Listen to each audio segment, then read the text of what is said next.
Hello friends, welcome to the online class for industrial drives and applications. We'll start with induction motor drives. In induction motor drives, the first thing that we are going to see is the analysis and performance of three-phase induction motor. Now, this analysis and performance equations, characteristics are already known to us. We are just going to recap about those equations.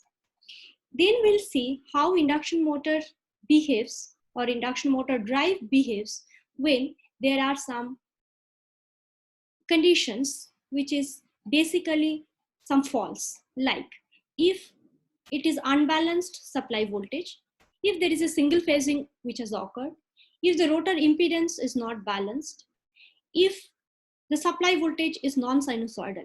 So these are considered as some conditions, some fault conditions. So under these fault conditions, how induction motor behave. This is the first thing that we are going to learn in induction motor drive.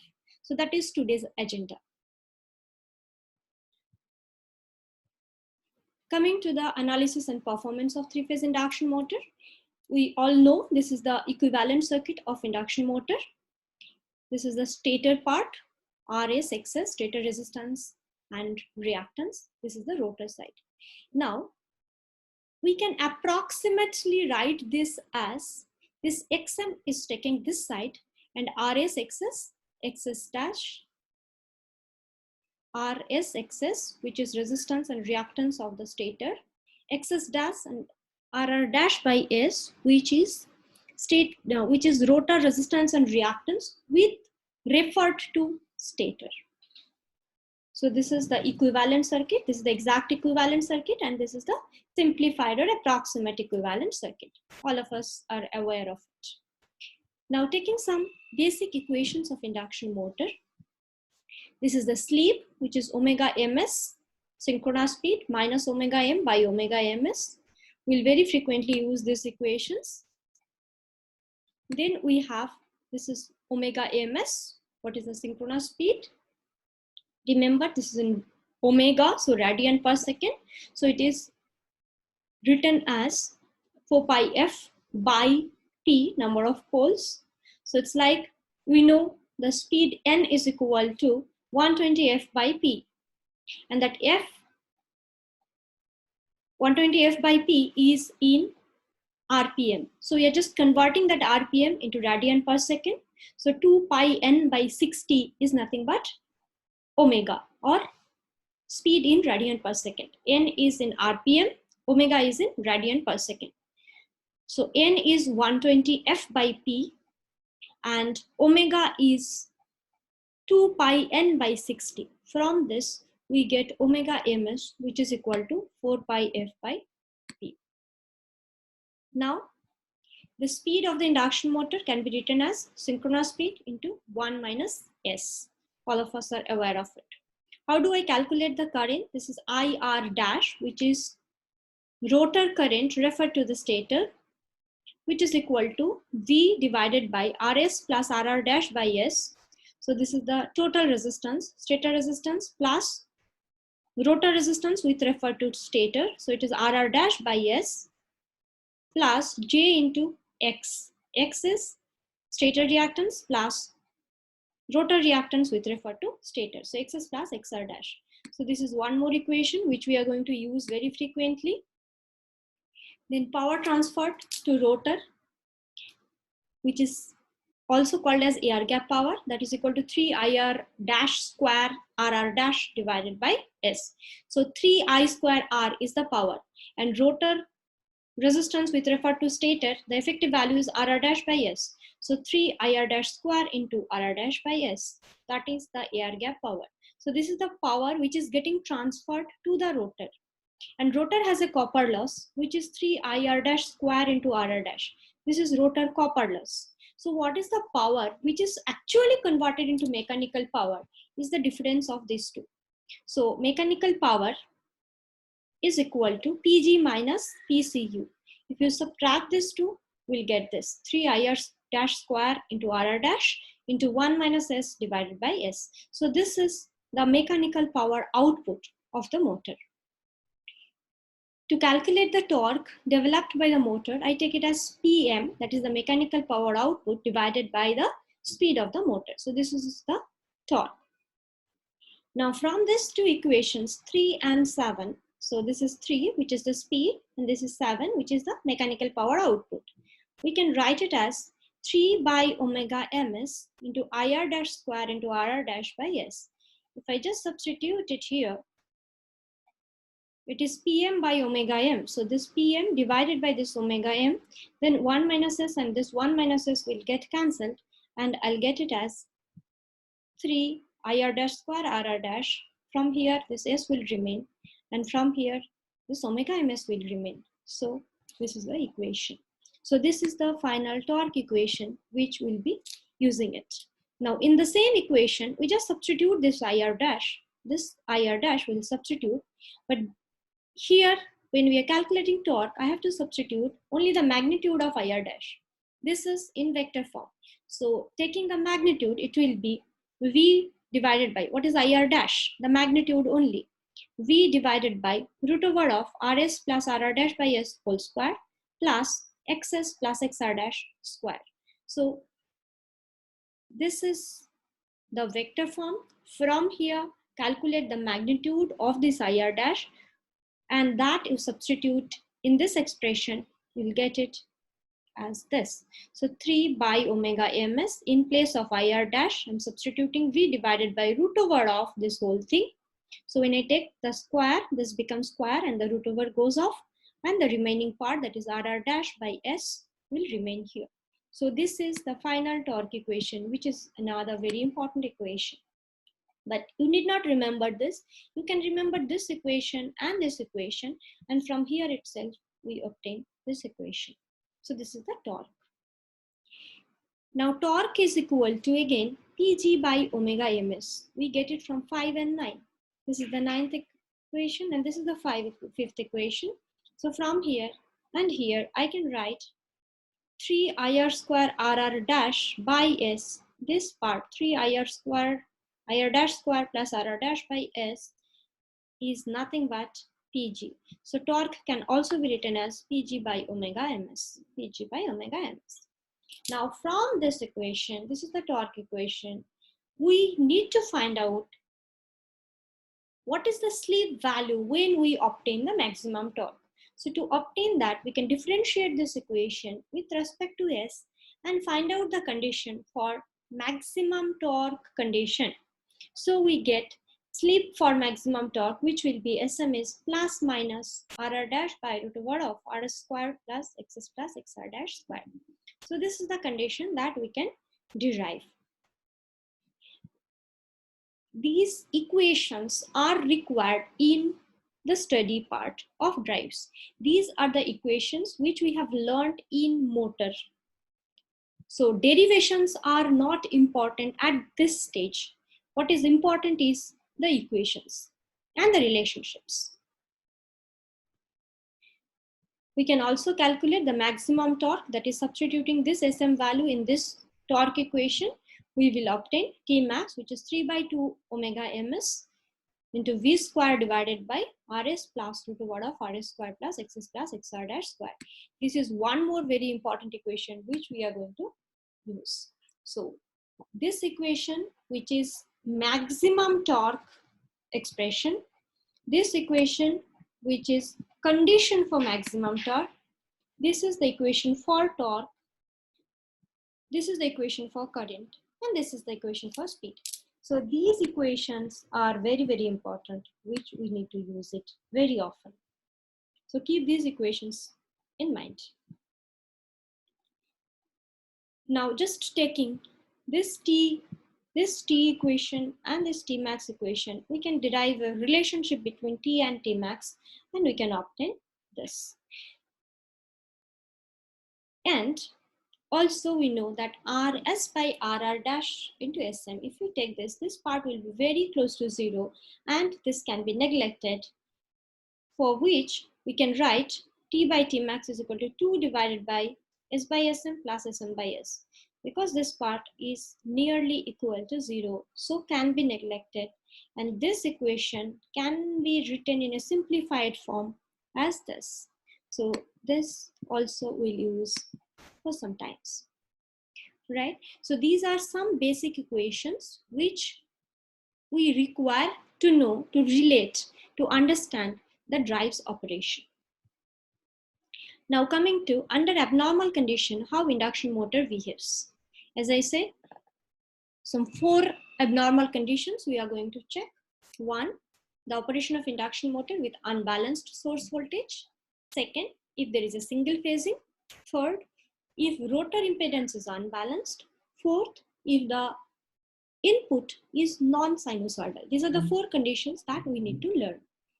So coming to the first one, which is operation of induction motor with unbalanced source voltage. So source voltage is not balanced. Now how the induction motor will behave. So to analyze that, we can take that the supply voltage is not balanced. So if it is not balanced, then what we can do, we can write it as three-phase unbalanced voltage source. We can write it as 1 positive sequence component, 1 negative sequence component, and 1 zero sequence component. So positive sequence voltage is written as 1/3 VA plus alpha VB plus alpha square VC. What is this alpha? Alpha is nothing but 1 at an angle of 120 degree. So cos 120 plus J sin 120. This is alpha. Now taking this, we can write this as positive sequence component. So VA plus alpha VB. So VA is the reference. VA is V at an angle of 0 degree. VB is V at an angle of minus 120 degree. And VC is minus 240 degree. So this is the positive sequence component. The negative sequence component comes as VA plus alpha square VB. So VB is at an angle of 240 degree and VC is at an angle of 120 degree, minus 240 degree and minus 120 degree. So that is negative sequence component. And zero sequence component is written as 1/3 into VA plus VB plus VC. So this is the zero sequence component of the voltage. Now we can say that these positive sequence voltages have the same phase sequence as the original system. So whatever is original phase sequence that we are considering, that is A, B, C, here also the sequence is A, B, C. Whereas the negative sequence component has opposite phase sequence, A, C, D. We can assume that the machine does not have a neutral connection. And if there is no neutral connection, then zero sequence components, zero sequence line voltages will become 0. So we'll not talk about the zero sequence component. We'll talk about only positive sequence component and negative sequence component. Because positive sequence component and the original phase sequence is same, so I can say that due to this positive sequence component, there will be a torque produced which will make the motor to rotate in the same direction. Whereas for the negative sequence component, the motor will rotate in the opposite direction. So this positive sequence component of the voltage will produce a current. This also will produce one more current. What is the resultant current? Resultant current is the summation of the two currents. And the resultant torque also will be the summation of the two torques. And this one produces a positive torque, this one produces a negative torque. So final torque will be reduced. This is positive, this is negative. Final one is summation of the two. So final torque will be reduced. Now let's calculate the torque and the current.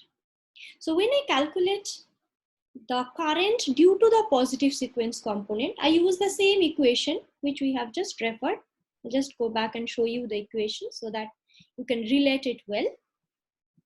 This is the equation that we have used. So what is this? Current V divided by Rs plus Rr dash by S plus J into Xs plus Xr dash by S, Xr dash. So this is IR dash. I am calculating current for positive sequence component. So I will use the same equation, exactly same equation. Only in place of voltage, I'll write it as VP, the positive sequence voltage. Coming back. Yeah. So here it places the rotor current, which we are calculating. It is IR dash P. So current due to the positive sequence component. And what do I calculate it as? In place of V, I've written VP. Remaining things are exactly same because these are not changing for the positive sequence component. Whatever values we had for voltage, we have the regular voltage, we have the same values for positive sequence component of voltage. These things are not changing at all. Nothing is changing. So we write the same thing, only in place of V, it is VP. And what is the positive sequence component of torque? Again, the same equation of torque which we have here. Same equation of torque which we have here. This is the equation 3 by omega ms IR dash square RR dash by S. The same equation, in place of IR dash, I'll use IRP dash. Coming back, yeah. So positive sequence torque is equal to 3 by omega ms. In place of IR dash, I am writing it as IRP dash and substituting this value. So this is VP square.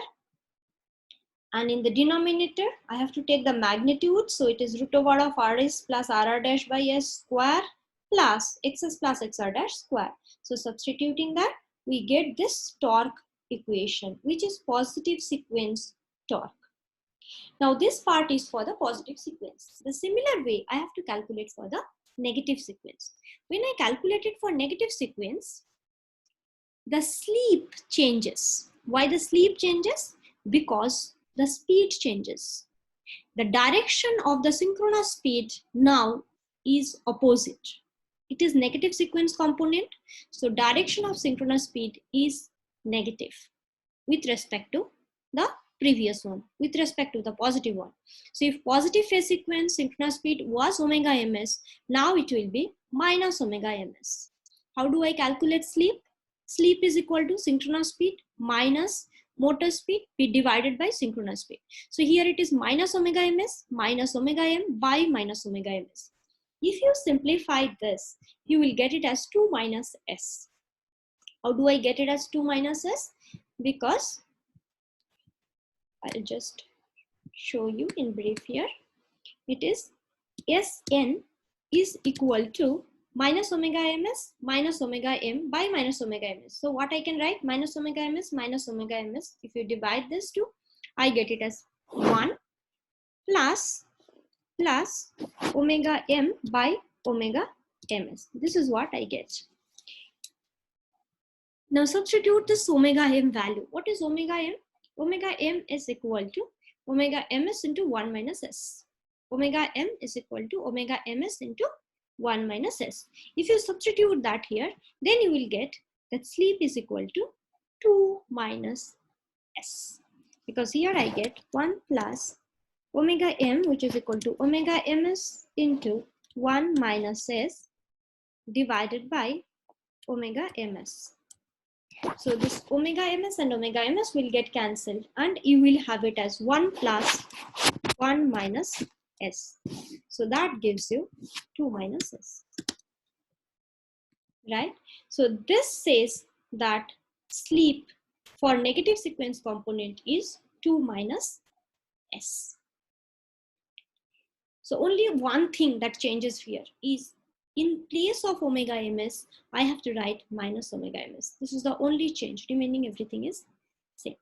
Now from that, the sleep is calculated as 2 minus s. This is very important thing to note that for negative sequence component, we get sleep which is 2 minus s. Now if I take this, in this equation, we have calculated the current for the positive sequence component. I'll calculate the current for the negative sequence component, which will be the same equation, but in place of Vp, it should be Vn, and in place of S, it should be 2 minus S in both the equations, current as well as torque. So I'll get it as IRN dash, where I have replaced in place of Vp, Vn, in place of S, 2 minus S. So that is IRN dash. This is negative sequence component of rotor current with referred to stator. Same way, negative sequence torque can be calculated by substituting Vn in place of Vp and 2 minus s in place of s. So this is negative sequence torque. Now, how do I calculate RMS rotor current and the torque? So final rotor current can be calculated as addition of the two. So because it is RMS value, so I'll calculate it as IR dash, which is the final rotor current, is equal to root over of IRP dash square plus IRN dash square. So this is rotor current. And for torque, I can just add it up, TP plus TN, and whatever values you have got, you can just add it. So this is the resultant torque and the resultant current for an induction motor when the supply voltage is unbalanced. If the source voltage is unbalanced, we get this current and torque equations. This is the resultant current and this is the resultant torque. Now putting this in speed torque characteristics, this dotted line is the positive sequence component, this dotted line is the negative sequence component, and this solid line gives the net torque. So positive sequence component and negative sequence component together, I get this net torque. So this is speed torque characteristics for unbalanced stator voltage. Now, for this unbalanced stator voltage, there is an extreme condition, which is single phasing. In unbalanced stator voltage, it says that all the three voltages are not equal. Whereas in single phasing, one phase is out. So single phasing is an extreme case of unbalancing when Vp and Vn magnitude wise will be equal, but this is your one phase is out. So Vp and Vn are equal magnitude wise. So when you take the net torque, it will be the similar way you can calculate. Zero sequence component will not be there, positive sequence and negative sequence, but the magnitudes will be equal. So when the magnitudes are equal, then positive sequence component, whatever value you have here at zero speed, and whatever value you have here, these two will be equal. So the net value will be zero here. That's the only change. Remaining things are similar. So this is also a condition for unbalanced voltages, only it is an extreme case. And at zero speed, positive sequence component, whatever torque it produces, negative sequence component produces the same torque but in the opposite direction. So at zero speed, these two will be equal. So induction motor will not start. At zero speed, the torque is zero. So induction motor will not have a starting torque at all. Right? So this is two conditions we have covered there. Now coming to the next condition, where we consider unbalanced rotor impedance. Rotor impedance is unbalanced. Supply is balanced, but the impedance is unbalanced.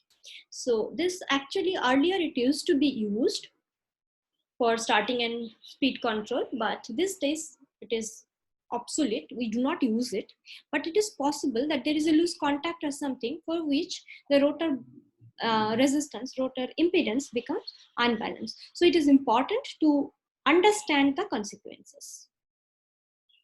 So now, if I consider that the rotor impedance is unbalanced, then what will happen if the rotor impedances are unbalanced, though the voltage, supply voltage is balanced, but even then the rotor current will be unbalanced.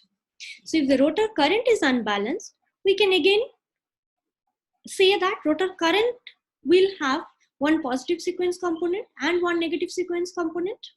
Maybe zero sequence component we can neglect if the neutral is not connected. So we'll have a positive sequence component and a negative sequence component in the rotor current. Now with that, we can say that the rotor will rotate at a speed of minus s omega ms. So earlier it used to rotate where you used to have a speed which is s into omega ms. Rotor magnetic rotating field of the rotor is what we are discussing about. So whatever component we get, earlier it was s omega ms, now it is a negative sequence we are talking about for the negative sequence component. So it will produce a rotating field which moves with respect to the rotor at a speed of minus s into omega ms. Earlier it was s into omega ms for the positive sequence component. So you have two components, right? One positive sequence and one negative sequence. Positive sequence rotor current will produce a torque which will be in the same direction. But for the negative sequence component, I'll have it in the opposite direction. So this is the speed minus s omega ms, and the speed in space, the rotor speed, can be calculated as omega ms into 1 minus s. Because the speed is now minus s omega ms, so this will be minus 2s.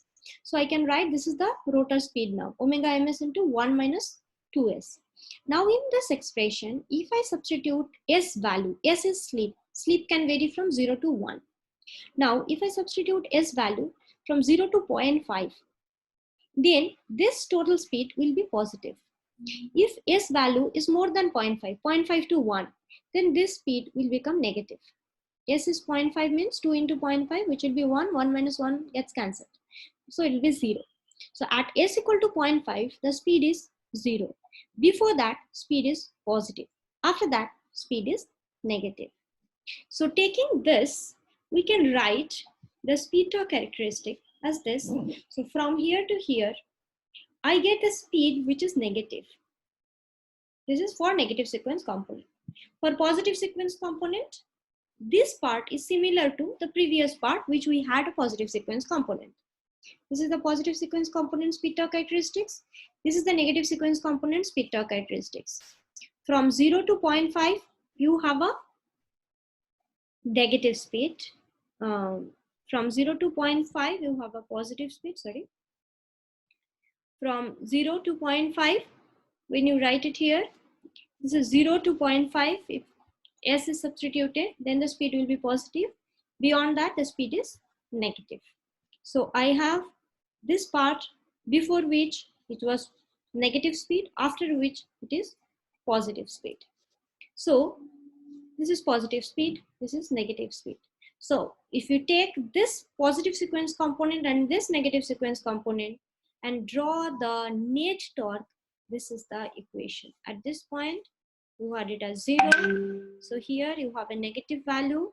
So this has a negative value till here. After that, it becomes positive. Here, it changes from negative to positive. So you have a sudden change, and then both are positive.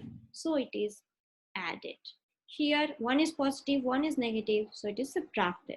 So this is the speed torque curve that we get for induction motor with unbalanced rotor impedance. Next, we'll talk about the operation of induction motor when it is fed from non-sinusoidal voltage supply. Now, if non-sinusoidal voltage supply is applied, then what will happen?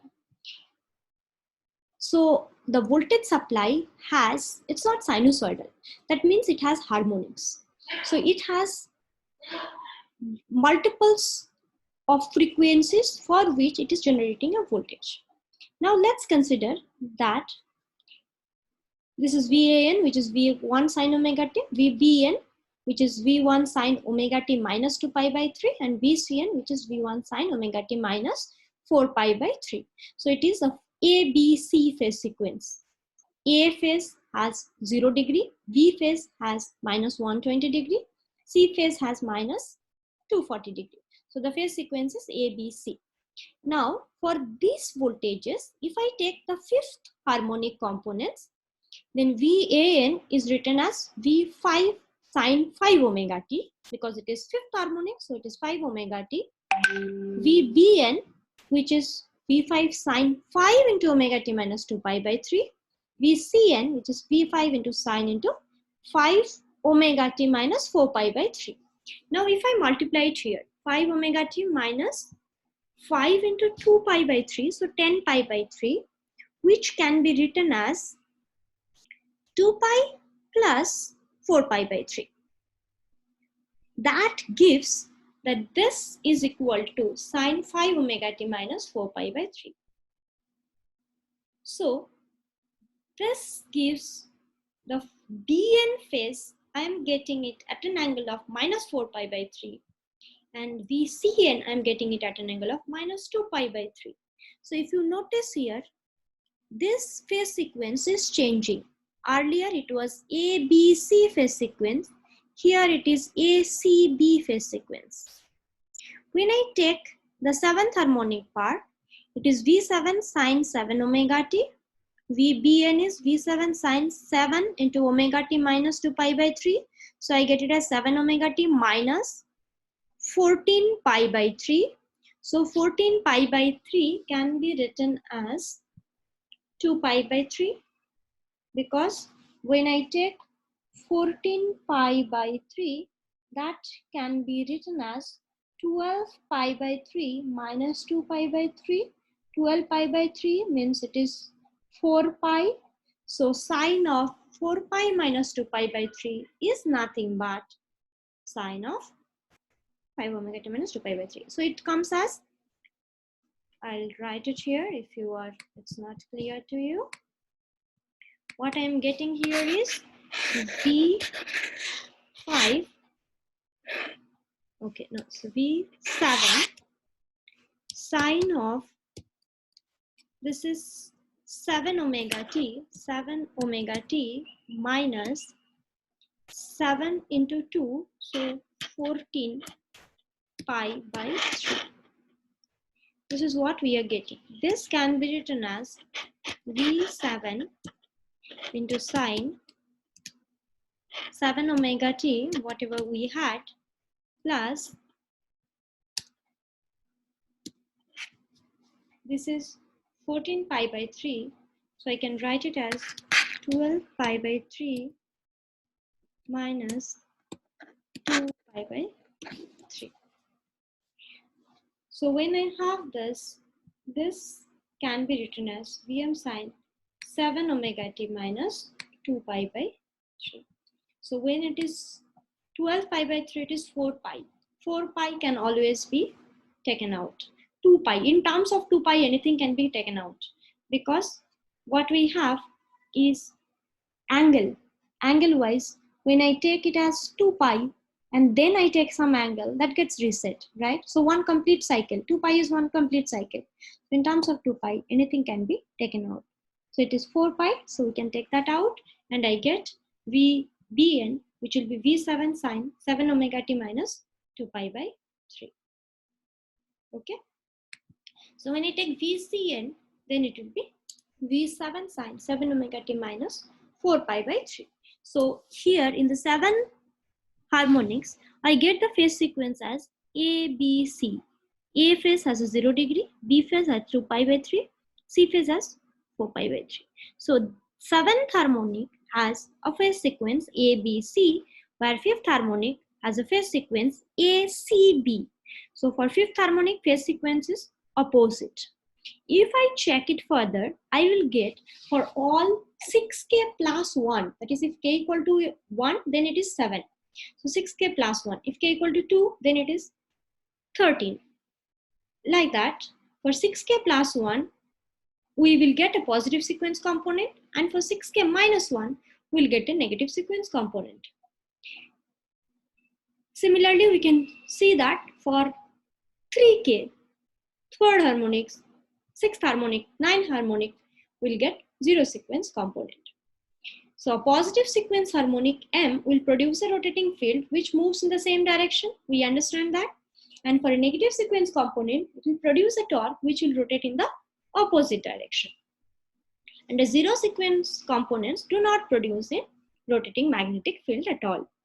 So with this background, I can say that for any mth harmonic, if I write the equivalent circuit, then this will be the equivalent circuit, where this is the resistance, this is the stator resistance, this is the resistance of the rotor with regard to stator, and these are the reactances.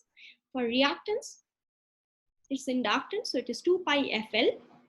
Because F is M times, frequency is M times, I'm talking about mth harmonic. So frequency is M times, so X becomes MX. So this is JMXS, this is JMRR XR dash, and this is MXM. So all these reactance becomes M times. So the values of the reactance increases, whereas resistance values does not change. Since for induction motor, resistances have a lower values, so I can say that reactances are increased by M times, where resistances does not. So resistance remains small, where inductance has a higher value. So resistances can be neglected. So this equivalent circuit becomes this, where even this XM is neglected because MXM has a higher value and this high reactance is connected in parallel. So XM in general has much higher value with respect to XS or XR dash. And then this XM is M times. So a high reactance connected in parallel will have very less effect in the circuit. So that reactance also is taken out, and the simplified equivalent circuit becomes only a reactance, which is M into XS plus XR dash. So this is the simplified circuit that we can write. Now, the current can be calculated then as the voltage Vm, that is mth harmonics voltage. So Vm divided by M into X, where X is equal to XS plus XR dash. So this way we can calculate the value of mth harmonic. How do I calculate the overall RMS value? I can calculate it as IS square plus summation of M equal to 5, 7, 11, because these harmonics only will be present. Other harmonics will not be present. So 5th, 7th, 11th, 13th, like that, all the harmonic component of current we can calculate, take a square and the summation, and that can be added to the fundamental component. So that is your IRMS,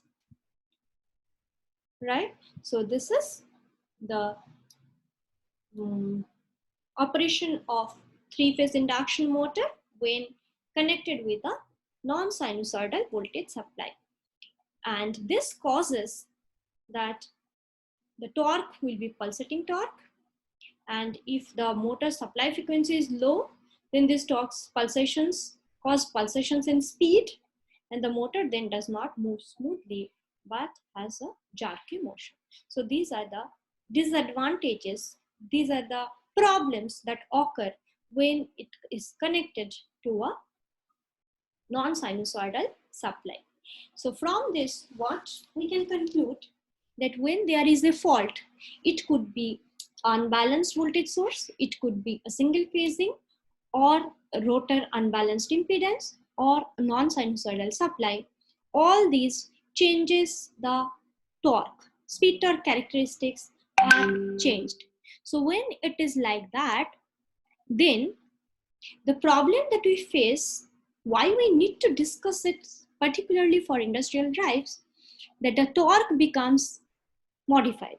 So it could get reduced, it could get jerky, it is pulsating, something like that. In the drive, when I'm connecting an induction motor drive, then the drive will experience this jerky motion. So is the application, whatever application you are using for this particular drive, is the application permit this kind of torque or not? Depending on that, we have to apply whether it is induction motor drive can be used or not. If you are using induction motor drive and this jerky motion is not allowed, then you have to take appropriate action so that these problems are taken care of. So here we have spoken about this faulty conditions. In the next class, we'll continue with induction motor drives starting methods.